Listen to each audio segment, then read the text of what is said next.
goal is the easiest, most effective, hands-off way to bring teams together.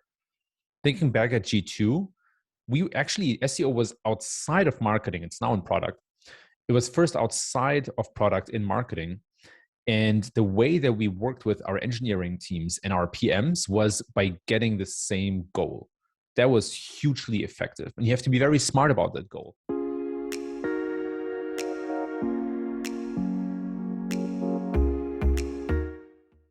Hello, everyone, and welcome to another episode of the SaaS SEO Show. I'm your host, George Hasiotis, and today I'm very excited to be joined by Kevin Indig, who leads SEO as the director at Shopify.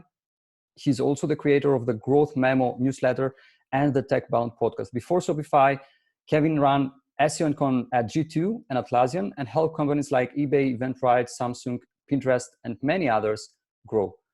Kevin, welcome to the show. Thank you so much for having me. It's my pleasure. So before we get started, and I have many questions that I want to ask you, really. I was waiting for this for a long time. I would like to, it would be nice to give us a bit, tell us a few things about your background. How did you end up doing what you do today? Yeah, absolutely. I'm going to start in reverse chronological order to basically lead up to where I am today. And it all started over 10 years ago, where I had my first job as a trainee in Germany, where I was born and raised in an agency. And that really kickstarted my career, really catapulted everything forward because I learned so much on the job. And even before then, I was an avid computer gamer as a teenager, and got soaked into this hole that was the internet. And that was enabled because Germany adopted broadband internet in the very early 2000s, late 90s. And it opened a whole new world, right? And I got really soaked into this. And it was at a time when SEO either was completely unknown, right? People had no idea what you meant when you said SEO, or it had a really dark stigma. It was very hacky, very black hatty. And so that's kind of the time when I decided to go into SEO, to the demise of my parents. They're not sure what I was doing there, but they, luckily they trusted me. And then it turned into this big thing. And so I kind of grew up a little bit with the industry, I would say. As I mentioned, I've been doing this for about 10 years. I had my first 5 years on the agency side. I really learned a lot by getting exposure to different companies.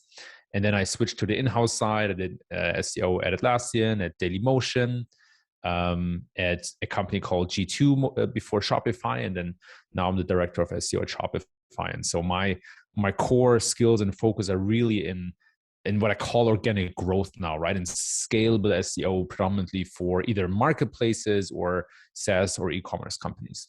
Okay, that's great. Thank you very much for sharing this. Now, I know that you are the director of SEO at Shopify, but I would like to take a step back and get to the time where you were leading the content SEO efforts as a VP at G2. And I'm watching you since then, and I've been following you since then. And I remember that back then you managed to scale the team very quickly. I don't know exactly, the numbers, but you hired a lot of people in such a short time frame. And I have two things that I'd like to know here. First of all, was there a particular focus that has been the main drive of your decisions? And at the same time, it would be also very interesting to know what were the key learnings from this experience, scaling an SEO team so quickly. What many people don't know is that when I started at G2, there was already a very large content team that I inherited. And after a while, we had to make some really hard decisions and actually let half of the team go. And then I rehired half of the team back. So it was kind of a process of, completely rebuilding the content engine at G2. And to understand content at G2, you have to understand the business model and the growth levers of G2. Without going into too much detail, there's a core growth loop that is based on reviews, right? You write a review on G2, it adds more to category and product pages, or adds more content to category and product pages. They rank higher for certain keywords, which then bring in more people who some of them might leave a review again. And that's kind of how this growth loop spins upward. And that worked really well and still works really, really well. But we wanted to accelerate growth at G2 by adding a company created content loop on top of that, basically hiring our own full-time writers. We had a bit over 30, and creating content on the Learning Hub on a separate part of the site, where we basically wrote all sorts of guides, statistics, articles, tutorials that related to the key categories that G2 had software reviews in. I mean, G2 had software reviews of over 1,000 categories, but we decided to go after a couple of the biggest rocks. And so when we rebuilt the content engine from scratch, we had a higher emphasis on content writers, but we had a brilliant content editor. And I think today there are even 2 editors at G2 because editing is so important when it comes to content. It's really a bottleneck by design that is basically a kind of gateway for quality of the content, right? So an editor is a single point of content, or a single point of contact where all the content runs through, and they make sure that the quality and the bar is really high, that it hits the right tone and it kind of speaks to the right audience. And so key learnings were, like how to structure that team in a most efficient way. And that had a lot to do with setting the right goals. So we basically established writers for categories. So, and a writer would own a couple of categories and they would become experts in that category.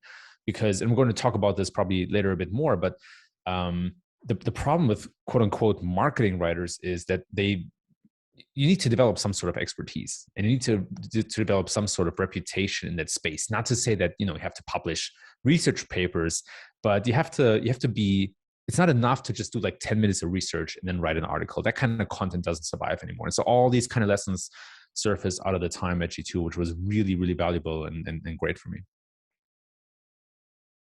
Okay, that's interesting. One thing that I don't know if this was your decision, but it always, I had this question in my mind about the Learning Hub. I think nowadays they call it Learn Hub or something like that.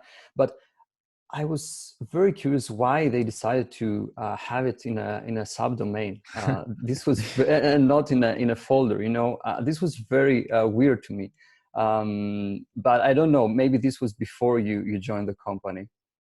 It was really just a technical hurdle. We used HubSpot to publish that content, and it was technically very difficult.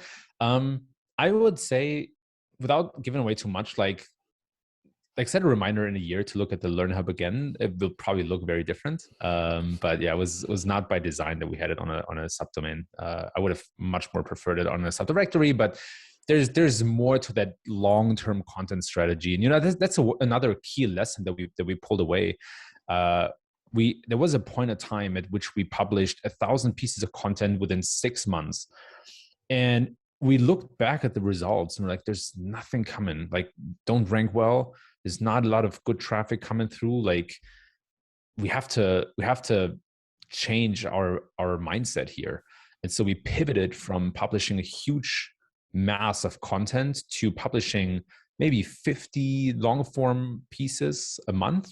Okay, maybe a month is probably, I would say half a year in 6 months, right? Like very low publishing frequency, but very high quality and depth of content.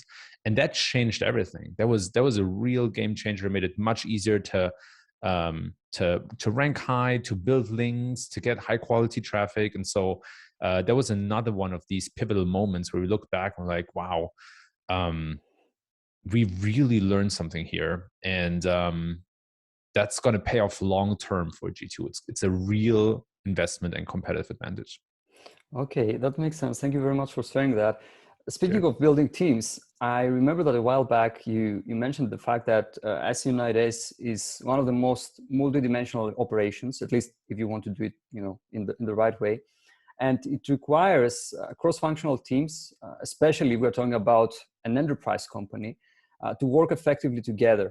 And I would like to ask, in that context, as a person who leads such teams, how do you maintain alignment between the different teams? And at the same time, how do you have them work under the same goals and objectives?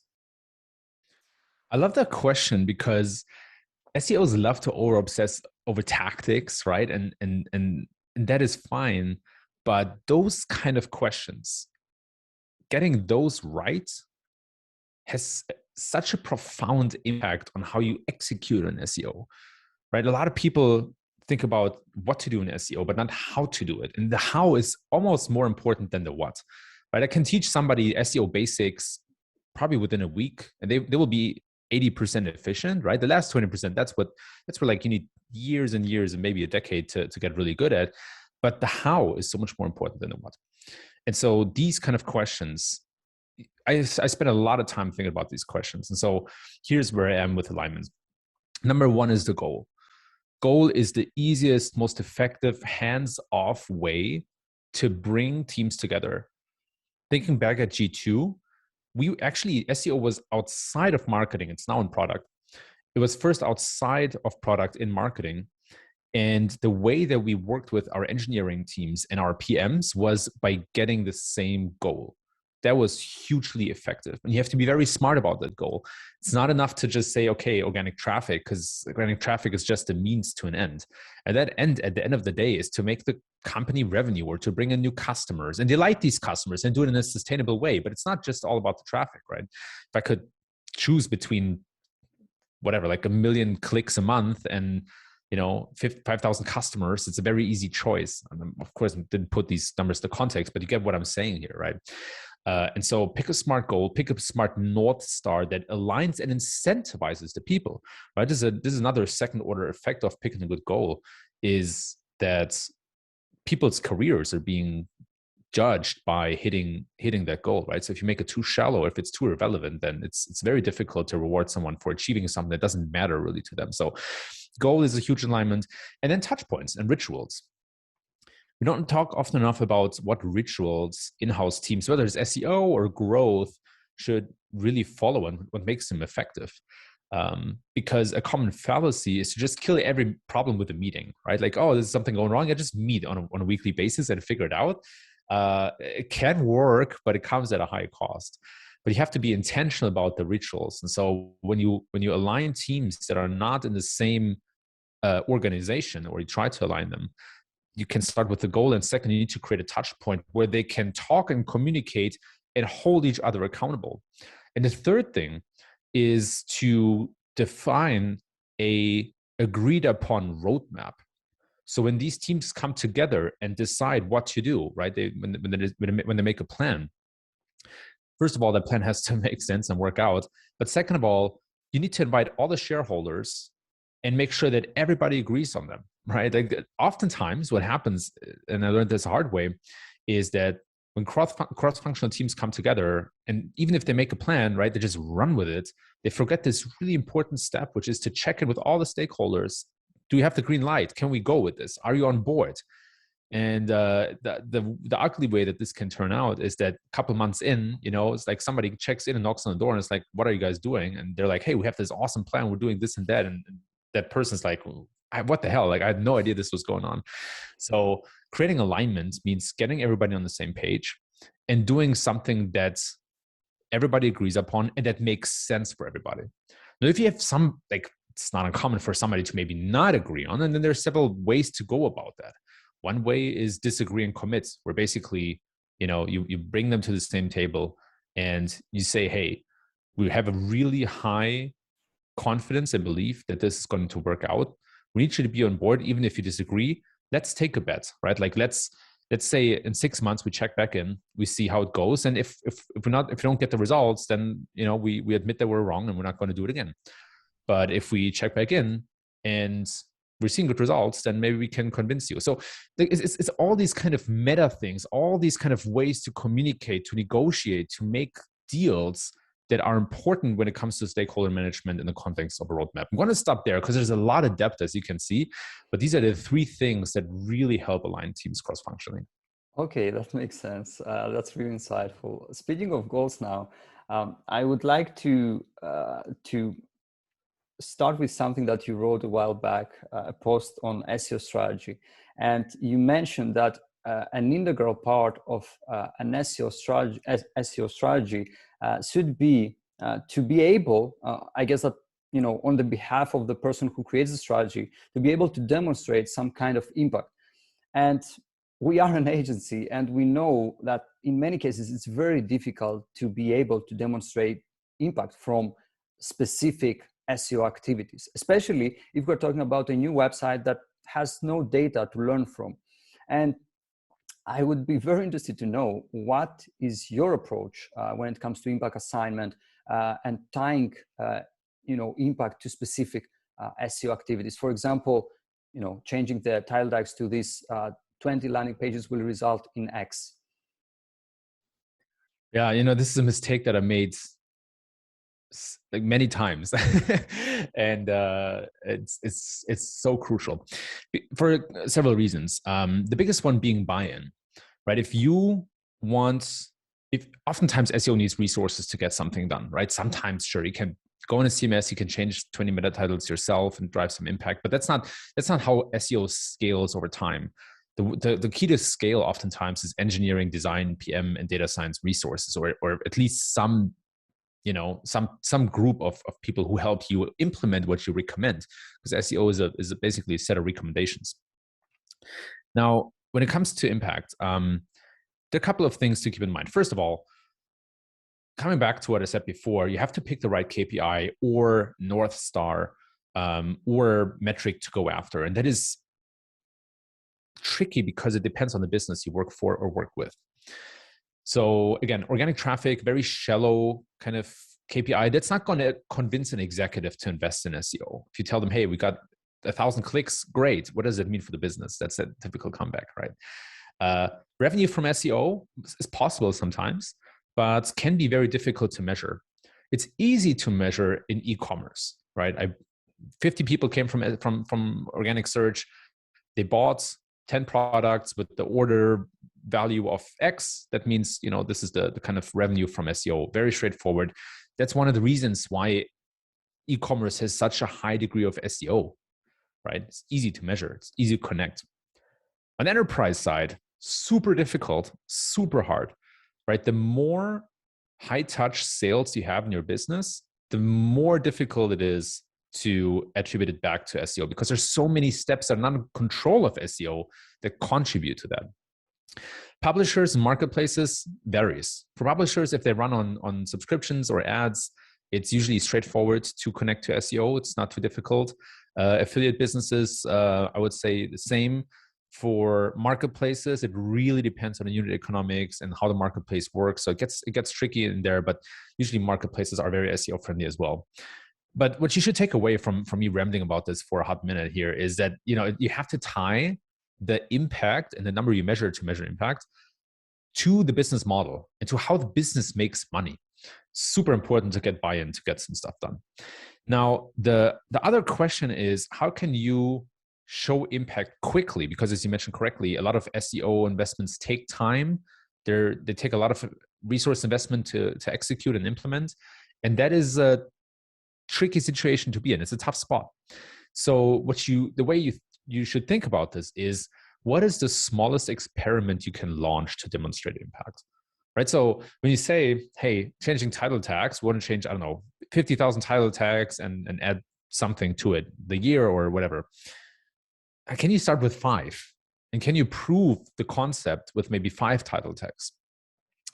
It's easier for something that has a bigger impact, right? Every experiment shows strong results when you test a very significant factor, right? Hero image, for example, coming back to user testing, venturing out of SEO for just a second. Hero image, if that has a big impression, that will show results very quickly because it has a big impact on the user behavior. But the small, like the shade of a button color will take a long time to measure because it's so it has such little significance in the user behavior. So the same applies to SEO, where if you test a very impactful signal like the title, you get results quickly. But sometimes something like, say, length of the content on the page, or the internal linking, or something like schema, or XML sitemaps, or HTML sitemaps. It takes a long time to measure, and it's really, really difficult. And that's where you have to set up very smart experiments. But it keeps coming back to the question, how can you demonstrate impact in maybe a week instead of 6 months, get the buy-in, and then roll it out across the scale? I think that this is a very important point because, in many cases, as let's say SEO professionals, you are able to see the limits of what's possible and what you have to do in order for the website, for example, to be in a better position, have a better health, let's say, quote unquote. But if you communicate that all at once to the client or the company that you're working at, chances are that they're not going to buy it, because guess what? SEO is not a priority for the next 6 months because we are working on this project. Obviously, this applies to companies that are not, SEO is not in their DNA. But still, I think that the point that you made makes sense. Like, do something small and show impact, and then you can get the buy-in to do something bigger. Yeah. You cannot. The thing is, you cannot argue with money in a company. If somebody brings you money, that is, you cannot say no to that, right? I'm not talking about the shady kind of way to make money, but if somebody comes with an opportunity, every entrepreneur will say yes to that, unless they're really big, important, strategic reasons. But telling someone, hey, like, we have a huge opportunity here, like, this is where we can, add 10% revenue year over year or something like that, that opens a lot of doors and a lot of ears and a lot of eyes. And framing that, telling that story, setting that up in an exciting way, that is a master skill. If you get that down, business is easy, right? Like, agency consulting is easy. Getting stuff done in-house and having a career is easy. But bringing things back to impact, storytelling, getting people excited, extrapolating the big opportunity, that's a skill that if you master it, you're good. Okay, it makes sense. I would like to shift gears a bit and discuss something really interesting. A few days ago, you wrote an essay on Index Now and the future of web crawling. I would like to know first, in your opinion, obviously, and based on your experiences, what is the problem with crawling nowadays, and how initiatives like the Index Now may help websites index faster and better? When we look at the search engine ranking process, there are 4 fundamental steps. There's crawling, rendering, indexing, and ranking. And each of those steps have become really complicated and very computation heavy. Now, the crawling is especially challenging for search engines because the web grows really fast, number one. Number two, it's very resource intensive, right? To have like tons of, God knows how many crawlers out there that constantly crawl the web, that constantly go back, find new links, and put them in a database, and then send schedulers out, crawl them again. Super resource heavy.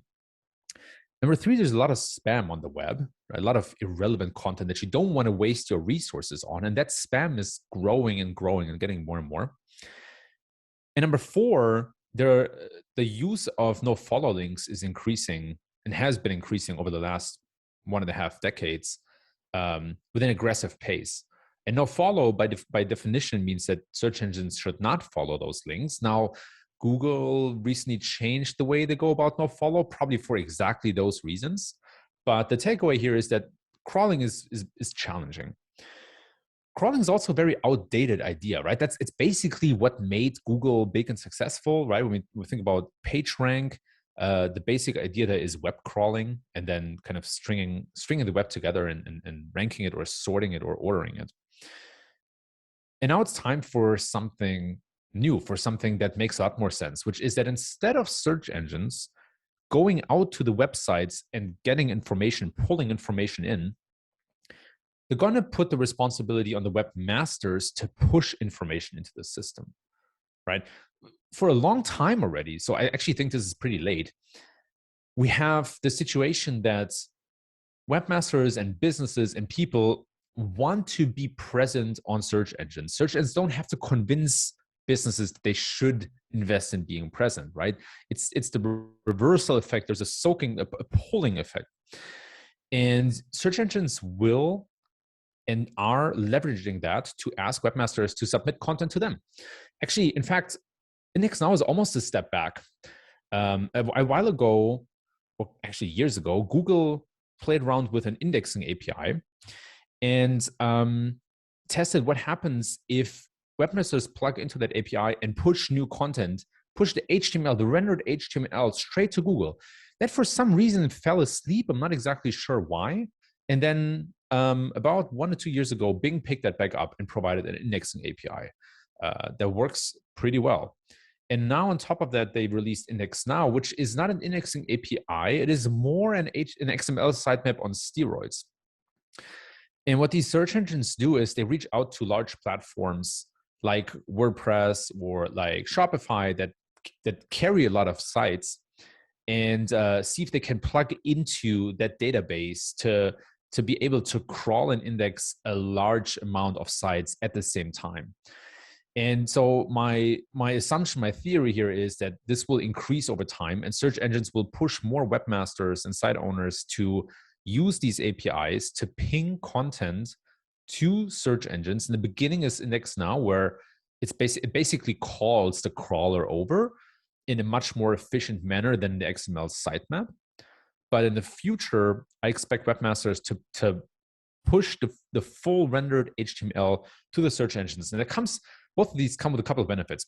First of all, avoiding spam gets much, much easier, because if you have to crawl it first to then evaluate it, that is very inefficient. But if basically a source pings you spam, it's very easy to say, okay, that source, we're shutting that down. We're not going to accept new content from them. So you're putting yourself in a much more efficient position because the API becomes a bottleneck. And if you have a bottleneck, you can control it more easier. You can control it easier. And then second, it's also more efficient because if you get the rendered HTML, you don't have to render it yourself anymore as a search engine. That is a huge effort, a huge benefit, I mean.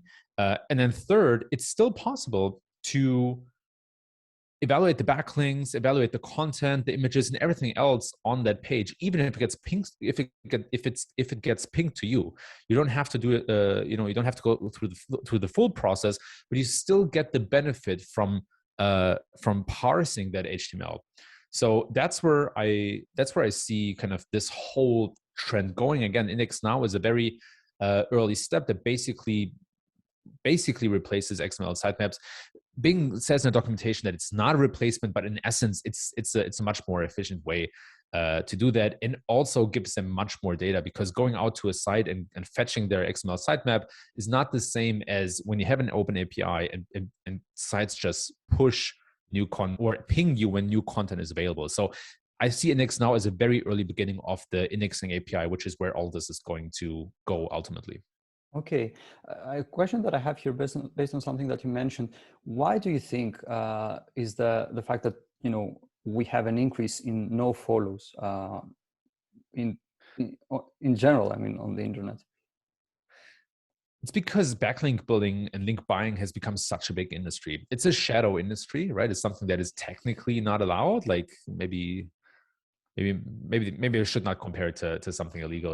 Maybe I leave it there. But it's a shadow industry, but it's a very powerful industry. Backlinks still matter greatly, and Google has been very smart about creating a narrative that backlinks don't matter, and you should not worry about it. But reality is there is trade going on and link buying, and it's most of the time it's pretty effective and it works. As a result of that, a lot of key decision makers like journalists or content writers have become either very averse just to the general idea of link building and SEO. Like you can see that, for example, when you try to edit a Wikipedia article as an SEO, you will not get so far. It's very, very difficult. And the same applies when pitching a journalist to, like when you reach out to a New York Times journalist and say, hey, you mentioned my brand, can you link to it? They'll not even open the email, right? They'll not regard you. They might even block you. So it has become this thing that everybody knows, and people know that there is a value to links, a monetary value, and some people trade with that value and are kind of all in and accept that. And then some other people are very averse to the idea. And so by default, they set everything to no follow.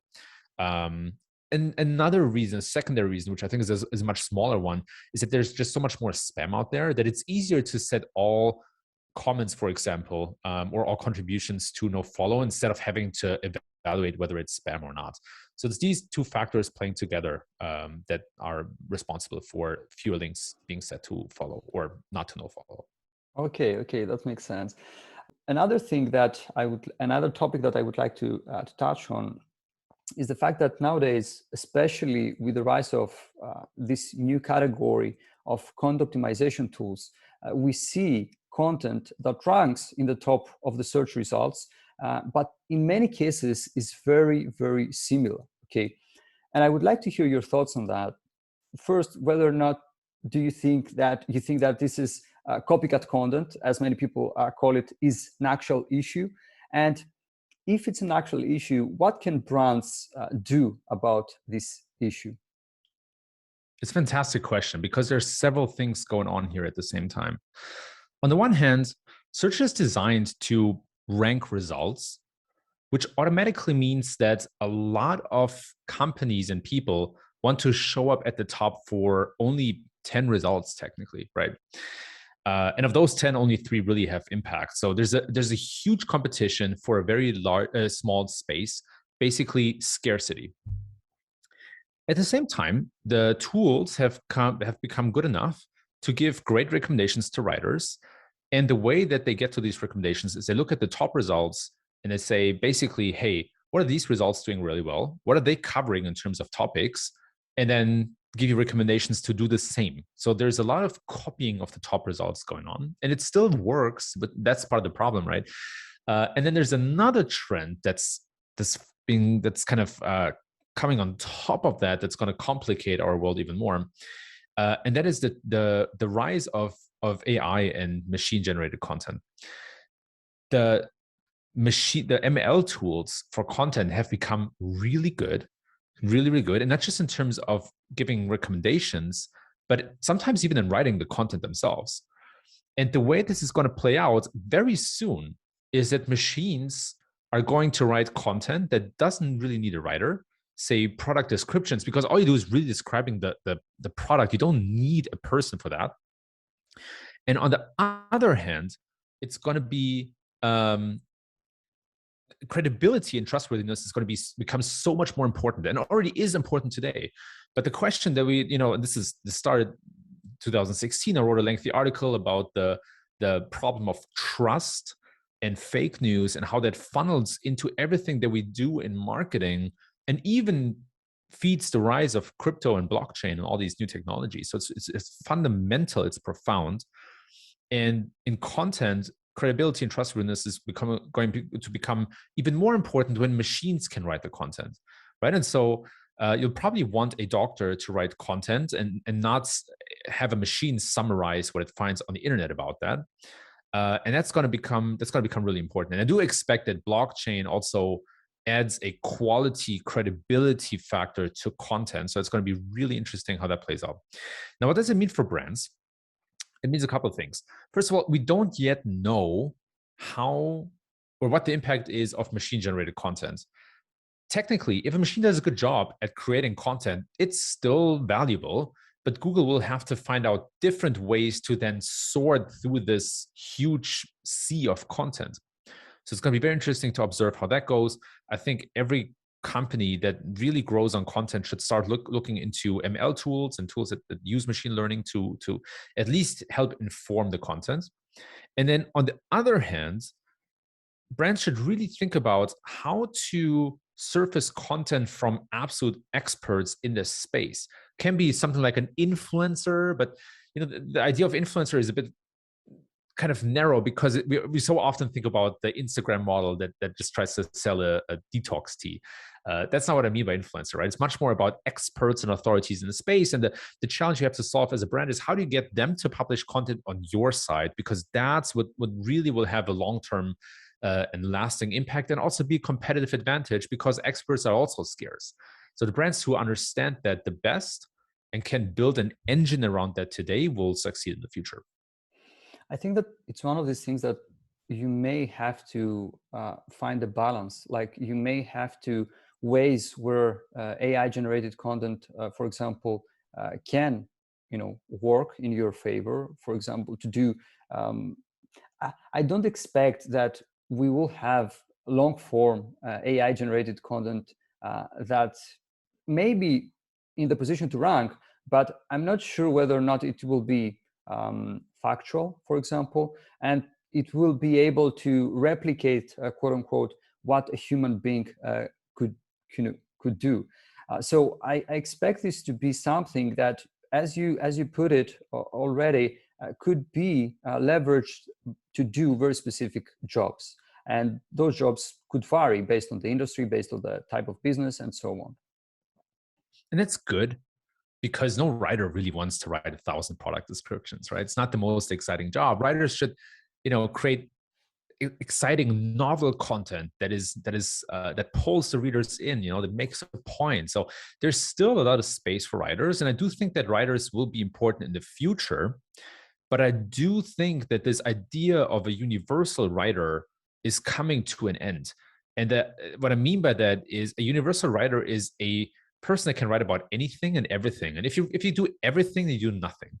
So I do see more room for specialization in the future for writers, for them to develop more expertise. And that is, to come full circle, a reason for why when we defined the content strategy at G2, one of the reasons for why we had writers own specific software categories and push them to develop expertise and wisdom in these categories, so that they can surface that back in the content. And I really believe that this is, for writers, a good investment in their careers, is specialization and developing that expertise, but also for companies, and keeping those writers at the company for a long time, keeping their name attached to the company, or have that brand in house.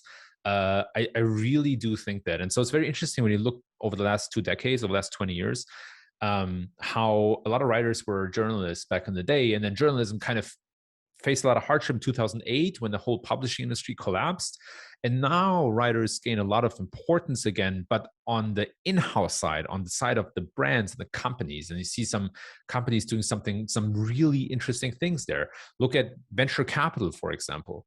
Venture capital companies are now developing full media arms, like A16C, right? They have a full network of podcasts, and they have The Future, which is a very exciting publishing platform. And then other venture capitalists are using content as well, very, very methodological, very, very systematic. And so content and media arms is very exciting in the future, and it will transform, but I think it will persist and still be here in 20 years. Okay, that's very great. Kevin, before we go, I have one last question. There are obviously people in SaaS who are listening to this episode. And if you had to give one advice when it comes to content SEO, specifically for B2B SaaS companies, what would that be?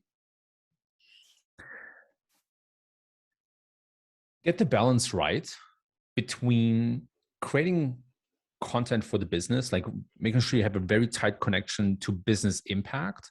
And on the other hand, developing something new and novel that stands out. It's really about keeping in mind that these days, everybody and anybody can create content, whether it's podcasts or written content, whatever, YouTube videos. And the question is, how can you stand out? How can you do something novel, something that's remarkable and memorable, but at the same time, don't get too far away from business impact? And it's that balance that you really want to get right. And I think that will help you be successful in the long term. Okay, you heard it, people. Kevin, where can people find more about you? Yeah, thanks for asking. You can learn more on my website, www.kevin-indig.com, or just Google Growth Memo. Comes out every week. It's a free newsletter where basically share what I learned and my thoughts about the intersection of SEO and growth. Okay, that's great. Thank you very much for being on the show, Kevin. It's been my pleasure. Thank you very much.